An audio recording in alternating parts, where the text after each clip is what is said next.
को उनको क्या होता है, गांठें बन जाते हैं। तो डॉक्टर के पास जाते हैं, जांच कराते हैं, इसका इलाज कराते हैं। तो एक से अधिक जब गांठें बन जाते हैं तब उससे पीसीओडी कहते हैं ना। तो पीसीओडी का मतलब है अंडाशय में बहुत सारी गांठें हो जाना। और ये गांठें किस तरह का होता है पता है?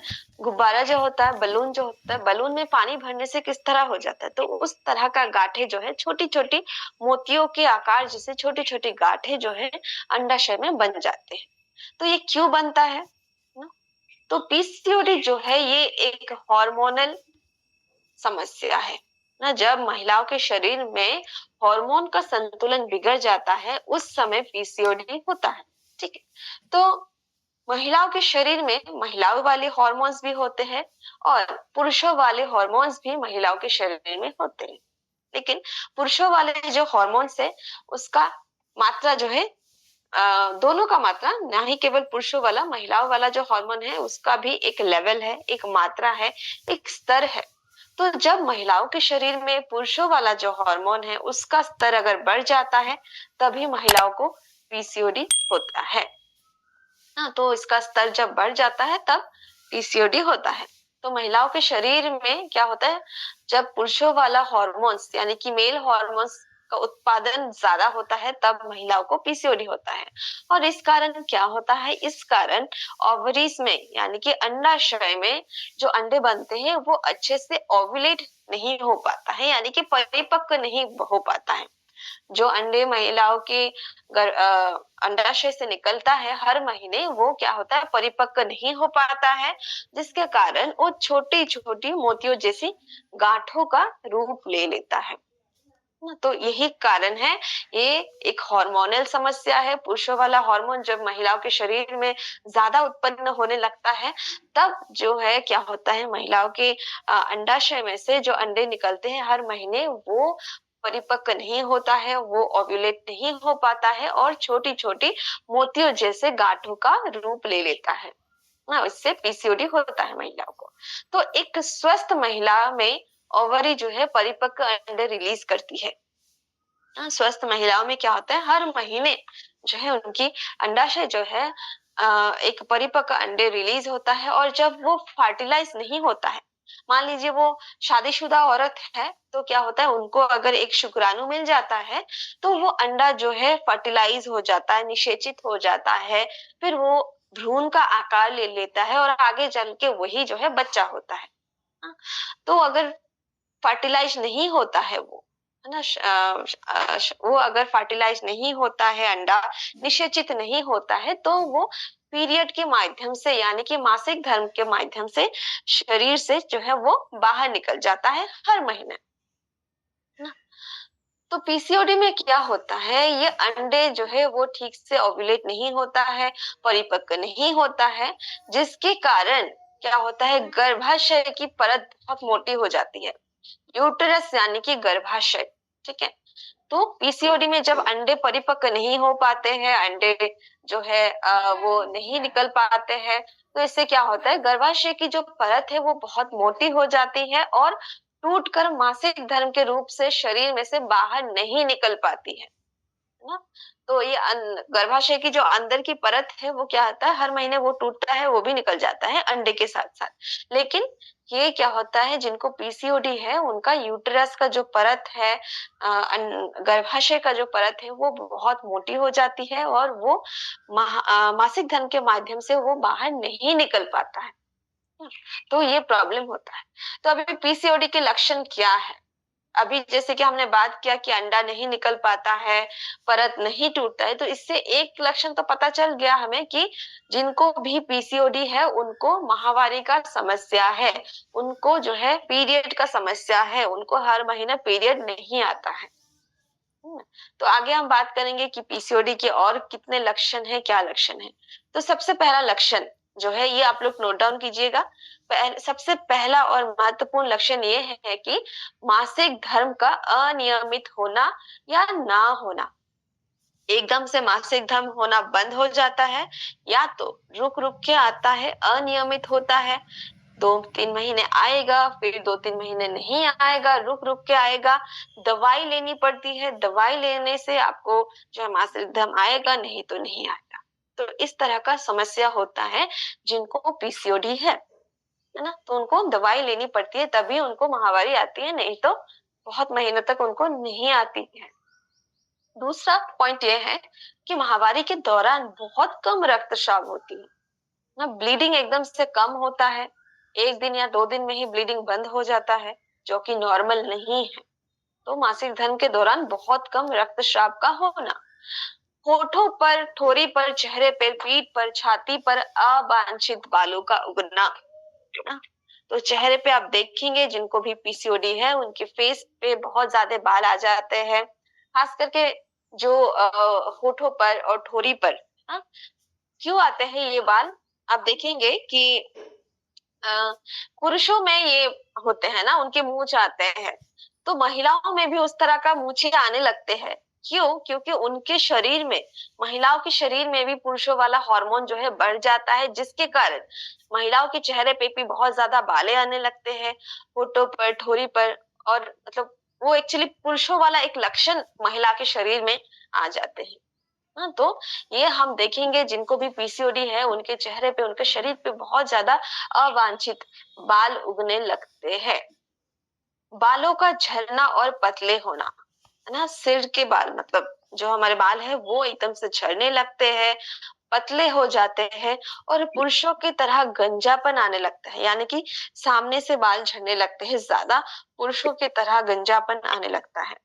तो पीसीओडी में क्या होता है? हमने देखा कि चेहरे पे बाल उगने लगते हैं, मतलब चेहरे पे बाल उगना नॉर्मल नहीं है, मूछें आना नॉर्मल नहीं है, जो कि पुरुषों को होते हैं मूछें, है ना? तो वो भी महिलाओं में आने लगते हैं, और जहां से बाल नहीं झड़ने चाहिए, जहां बाल उगने चाहिए यानी कि सर पे, वहां से बाल झड़ने लगते हैं, और जहां पे हमें बाल नहीं चाहिए, चेहरे पे बाल उगने लगते हैं। तो ये हमें याद रखना है। 5 नंबर, चेहरे और पीठ पे मुहासे आना, बहुत ज्यादा मुहासे आने लगते हैं फेस पे, पीठ पे, है ना? तो नॉर्मली माहवारी के दौरान एक बच्ची को, एक महिला को मुहासे आते हैं, लेकिन माहवारी जाते जाते फिर ठीक भी हो जाता है। लेकिन जिनको पीसीओडी है उनका आप देखेंगे कि चेहरे पे हमेशा जो है मुहासे आने लगते हैं, थोड़ा बहुत ठीक होता है, फिर से आते हैं, ठीक ही नहीं होता है। तो इस तरह का लक्षण हम देखते हैं। नेक्स्ट जो पॉइंट है वह है वजन का बढ़ना, बहुत ज्यादा वजन बढ़ जाता है। आप जितना ना भी कोशिश करें वजन को नियंत्रण करने के लिए, कंट्रोल करने के लिए, लेकिन ये नहीं हो पाता है। आप खाने पे पूरा कंट्रोल कर लीजिए, व्यायाम करने के बावजूद भी वजन कम करना एकदम से नामुमकिन हो जाता है। हाँ, तो आप पीसीओडी में देखेंगे वो चाहे जितना भी कोशिश करे, लेकिन वजन वो कम नहीं कर पाते हैं इतनी आसानी से, बहुत मेहनत लगती है। तो वजन का बढ़ना एक लक्षण है। 7वां पॉइंट बहुत ही महत्वपूर्ण है, खास करके शादीशुदा महिला के लिए, गर्भ धारण करने में कठिनाई। बहुत मुश्किल होता है गर्भ धारण करने में, डॉक्टर का इलाज कराना पड़ता है, जांच कराना पड़ता है ना, उसके बाद ही वो गर्भ धारण कर पाती है। तो कई कई सालों तक उनको जो है गर्भ धारण नहीं होता है, बहुत परेशानी होती है, मिसकैरेज हो जाता है ना। तो इस तरह का लक्षण हम देखते हैं जिनको पीसीओडी है। 8वां पॉइंट जो है वो है मूड में बदलाव, चिंता और डिप्रेशन।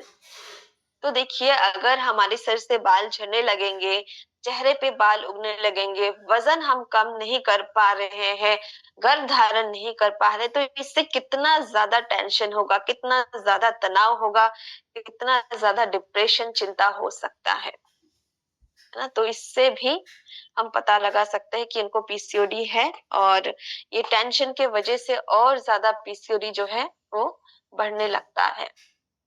तो मूड में बदलाव, चिंता और डिप्रेशन पीसीओडी में बहुत ज्यादा होता है। गर्दन के पीछे, बगल में और स्तनों के नीचे गहरे या मोटे त्वचा के धब्बे, ना आप स्क्रीन पे देख पा रहे हैं कि गर्दन के पीछे इस तरह से जो है काले काले दाग बन जाते हैं। हमें लगता है कि ये तो मैल है, ये तो मतलब मैल जमा हो गया है, लेकिन ये मैल नहीं है, ये लक्षण है पीसीओडी का।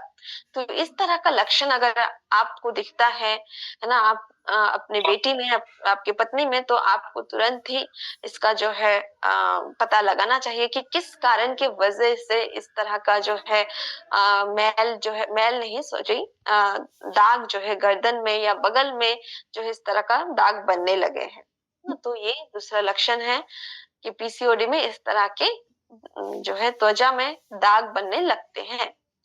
10 नंबर पॉइंट जो है वो है कर्कश आवाज।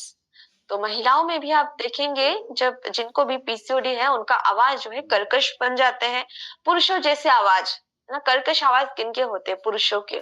तो जिन महिलाओं को पीसीओडी का समस्या है, जिन किशोरियों को पीसीओडी का समस्या है, उनका आवाज जो है कर्कश बन जाते हैं, पुरुषों जैसे आवाज बन जाते हैं ना। तो 10 पॉइंट हमने अभी बात किया, 10 पॉइंट के बारे में। उम्मीद करती हूँ कि आप सबने लिखा है।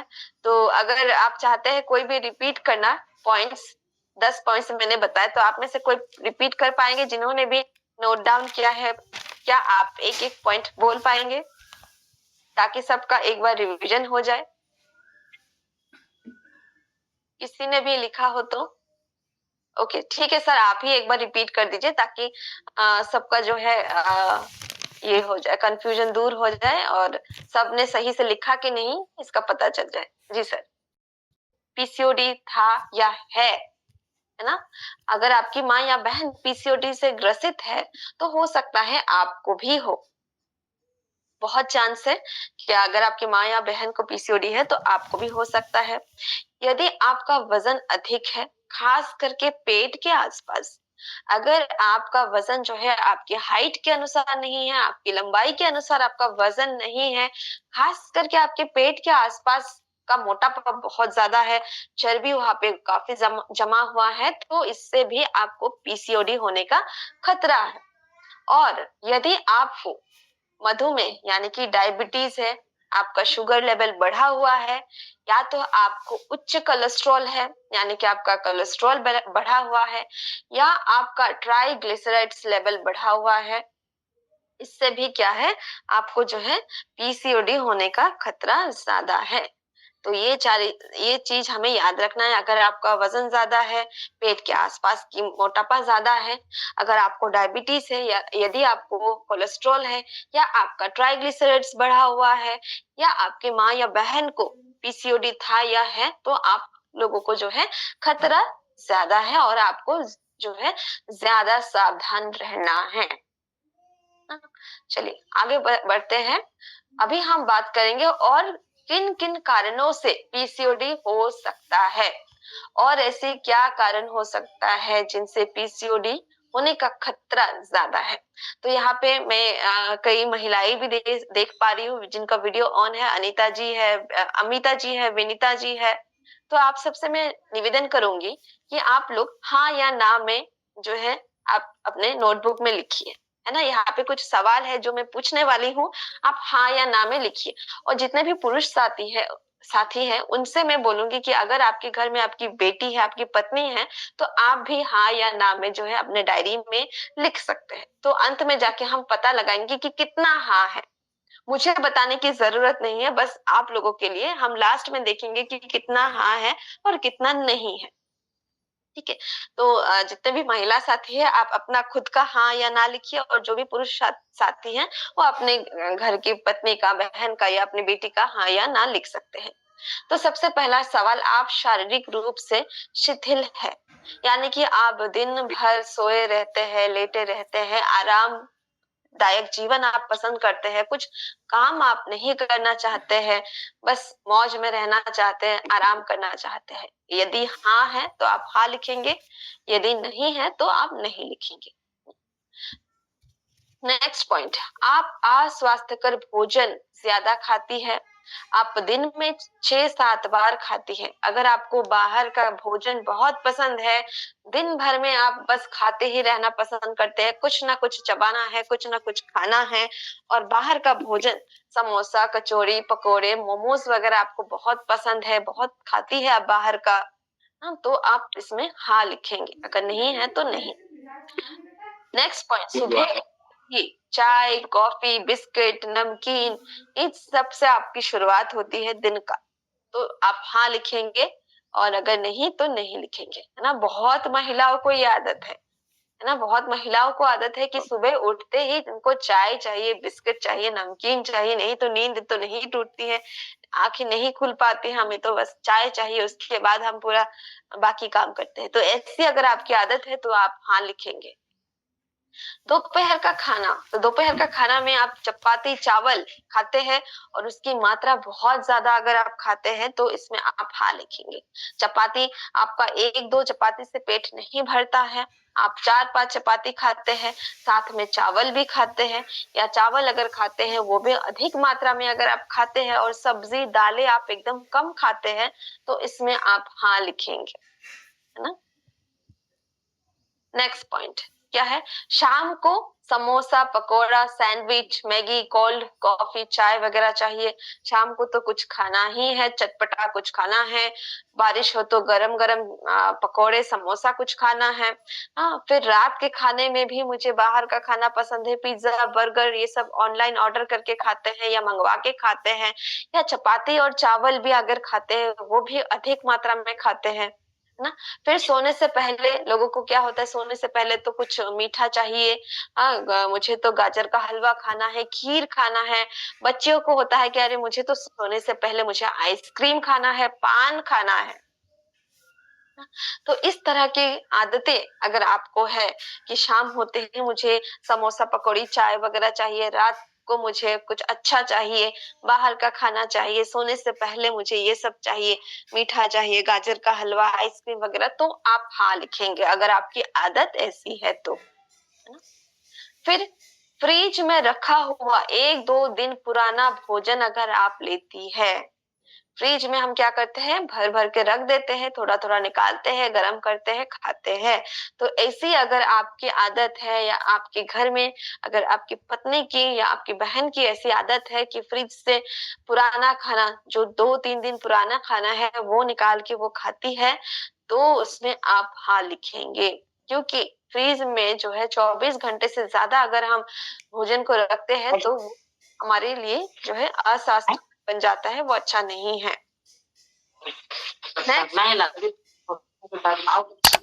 किसी का माइक ऑन है प्लीज अनम्यूट कर दीजिए जी।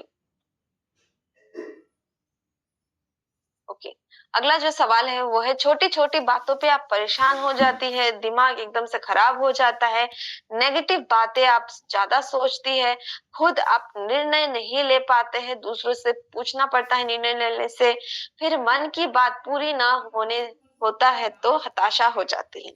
अगर आप छोटी छोटी बातों पे बहुत ज्यादा परेशान हो जाते हैं, बहुत ज्यादा सोचने लगते हैं, टेंशन में पड़ जाते हैं, हमेशा नेगेटिव बातें आपके दिमाग में आते रहते हैं, निर्णय नहीं ले पाते हैं और एकदम से हताशा हो जाती है छोटी छोटी बातों पे, तो इस तरह की अगर आपको लक्षण है, इस तरह की परेशानी अगर आपको है, तो आप इसमें हाँ लिखेंगे।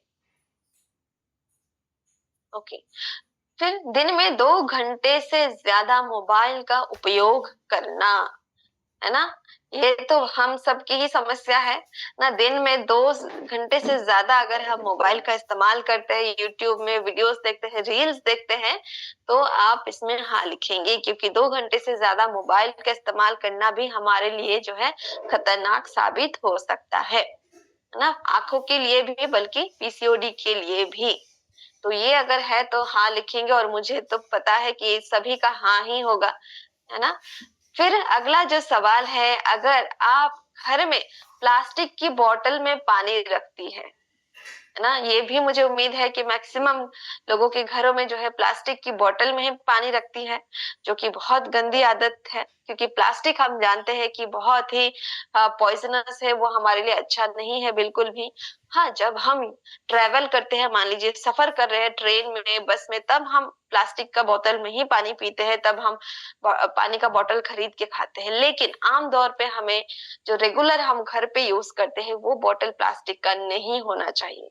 चाहे आप स्टील का बोतल इस्तेमाल कीजिए, कांच का बोतल इस्तेमाल कीजिए, या मिट्टी का जो होता है ना, इसको क्या बोलते हैं हिंदी में पता नहीं, उस जिसमें पानी हम भर के रखते हैं, है ना, जो गर्मियों में हम मिट्टी का मिट्टी घड़ा। का घड़ा, जी हाँ, वो पानी भी बहुत अच्छा होता है ना। हम मिट्टी के घड़ा में जो है पानी भर के रख सकते हैं, और गर्मियों में वो हम पी सकते हैं, वो बहुत अच्छा होता है।